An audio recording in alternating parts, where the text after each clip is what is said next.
Hey everybody, welcome to Bean to Barstool, a podcast where we look at the intersections of craft beer and craft chocolate.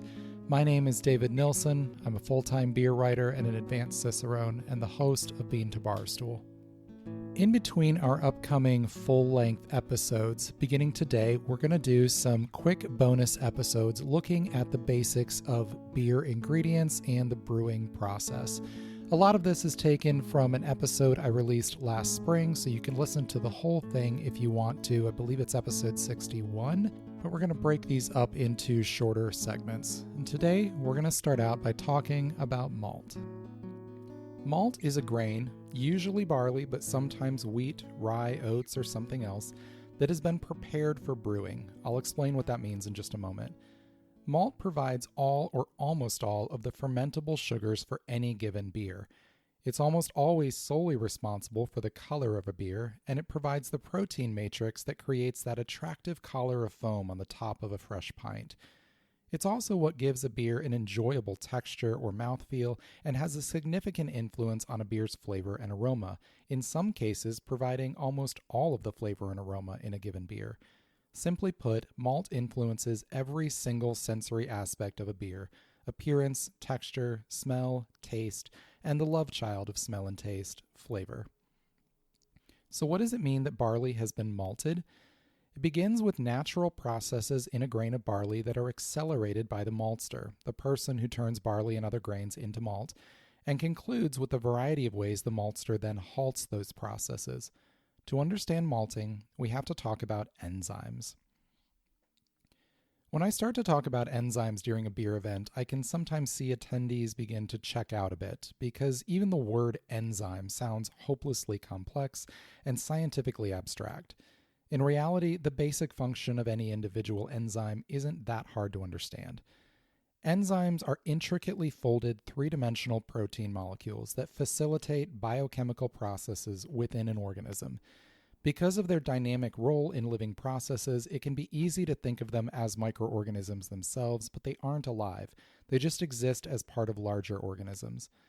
Each enzyme generally performs a single task on a single material or substrate, and is helpfully named after the substrate it works on. Proteases work on proteins, and cellulases on cellulose, for example. As I mentioned, enzymes are protein molecules folded into specific three-dimensional shapes.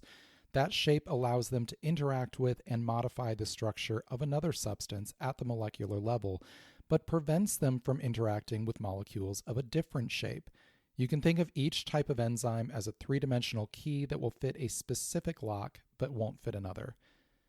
Every living organism has a large variety of enzymes that allow basic cellular and biochemical processes to occur. In barley and other grains, some of those enzymes perform roles that allow an individual grain, or seed, to produce a new plant. Plants produce energy through photosynthesis, which requires sunlight. When a seed begins growing under the soil, however, it doesn't have access to sunlight, so it needs a reserve of energy to fuel the plant until it can break through the soil.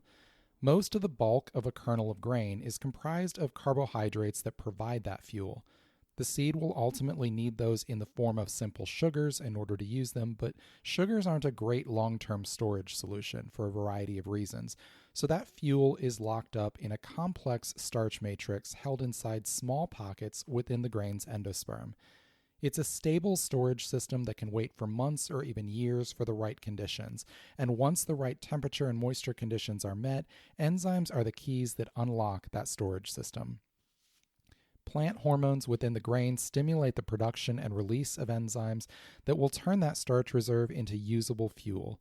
Hemicellulases and beta-glucanases break down the dividing membranes, proteases convert proteins into peptides and free amino acids, and amylases and dextrinases begin turning starch into sugar.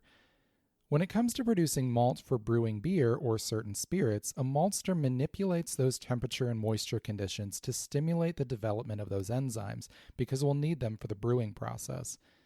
Proteins need to be reduced, starch reserves need to be exposed, and ultimately, starch needs to be converted into simple sugars like maltose in order to be fermented by brewing yeast. After a few days under the right hydration and temperature conditions, the grain's internal structure has been sufficiently modified to allow it to be brewed with, and at this point, the maltster wants to halt the process, because otherwise the grain will do what it was supposed to do and grow a new barley plant. We don't want a new barley plant, though. We want beer. So the maltster halts the modification process by drying the malt out before all the starch is converted into sugar, so the brewer can finish that conversion during the brewing process. In order to brew, you need malt, and in order to make malt, you have to trick grain into trying to grow a new plant. We'll talk about how malt gets used in the brewing process in just a moment, but first, let's talk about some of the different types of malt. Base malts are the workhorse malts that provide the foundation for almost all beer styles, are dried at relatively low heat in kilns, and retain their usable starches and enzymes needed to convert those starches fully into sugars. The temperatures and times used to do this will lead to variations in these base malts. Different base malts can have flavors of flour, bread dough, bread, crackers, cookies, toast, bread crust, nuts, or others. Roasted malts are roasted in a rotating drum roaster in much the same way coffee beans or cacao beans are roasted, and they take on many of the same flavors found in those foods, as well as burnt caramel, char, and others. The rotating drum allows for high temperature to be applied without burning the malt, leading to dark colors and often intensely roasty flavors. The malt's enzymes are destroyed during this process, and its sugars are rendered mostly or entirely unfermentable, so this range of malts can only be used as a relatively small percentage of a beer's grain bill. Another group of malts are known as caramel or crystal malts. In these malts, the starch-to-sugar conversion that would normally take place during the first stage of the brewing process is completed inside the grain of barley, and the malt is then either roasted or kilned, crystallizing and caramelizing those resulting sugars. This leads to flavors of caramel, candy, dried fruit, toffee, and others. Additionally, malts can sometimes be dried out in unique ways, such as over wood smoke or in the open air without the application of heat. In both cases, this will have an impact on the flavors of the finished malt. Once the malts have been dried out using one of these means, they are shelf-stable potentially for years, waiting for a brewer to complete the cereal grain's transformation into beer. Within all of these types of malt, there are many variations and gradations, giving brewers a lot of options for building beer recipes. As I mentioned earlier, barley has characteristics that make it favorable for brewing, but other grains can be used as well.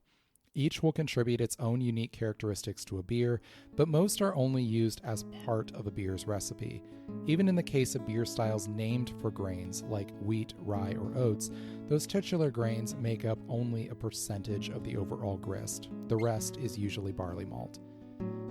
If any chocolate lovers listening want to get a taste of brewer's malt in a familiar context, try chocolate bars such as French Broad Malted Milk, Om Black and Burnt Barley, or Indulgence Porter or IPA, all of which are made with malt. So that's a quick look at malt and what it does in the brewing process. If you have any questions, please reach out. I will do my best to answer those. You can check out our entire catalog of episodes at beantobarstool.com or on your favorite podcast platform. I hope you enjoyed this quick bonus episode of Bean to Barstool.